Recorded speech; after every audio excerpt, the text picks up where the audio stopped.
The laughter died first, then the smoke from the grill curled into something accusatory. Her glass tipped, ice clinked, and she leaned too close, breath hot with wine. "So," she said, smiling like a secret, "when are you leaving her?" Silence swallowed the yard. My wife's hand froze mid-air. Someone coughed, and the friend, too honest now, blinked hard. "Wait," she whispered, "he doesn't know?" I did, just not like that, not in public, not from the mouth of someone who thought she was helping. I watched my wife's face fold, not in guilt, in calculation. That told me everything. We weren't always this. We were ordinary once, warm. I met her in a place that smelled like old books and fresh coffee. She laughed at my bad jokes. She believed in my patience. We built a life that looked sturdy from the outside. Joint accounts, shared playlists, a dog that preferred me.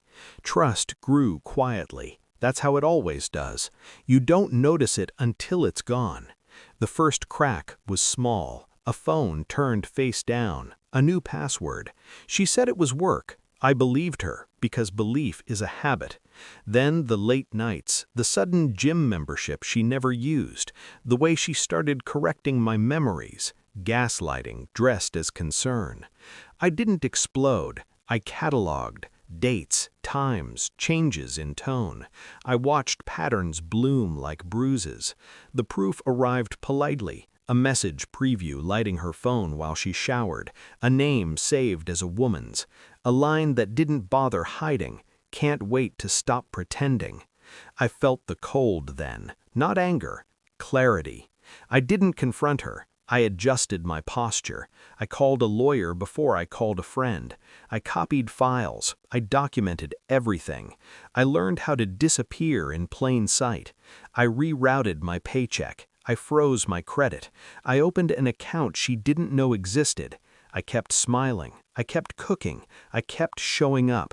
Revenge isn't loud. It's patient. I let her think she was winning. People make mistakes when they feel safe. I discovered the affair wasn't just an affair. It was a plan. They talked about houses, about timelines, about me as an obstacle that would move itself. I made sure it didn't. I told my lawyer about the friend, about the messages, about the shared photos that said more than skin ever could. We prepared papers that felt surgical. I timed everything around the barbecue, not for drama, for witnesses. Back to the yard. My wife found her voice first. "She's drunk," she said. "You know how she is." I nodded, calm, smiling. "I do," I said. "She tells the truth when she drinks." The friend started crying. Apologies spilled. Confessions followed. I didn't stop her. I let the story complete itself. Then I reached into my jacket, not a weapon, an envelope. I handed it to my wife. Her name, typed clean. She didn't open it. She knew. Her eyes searched mine for mercy and found a mirror.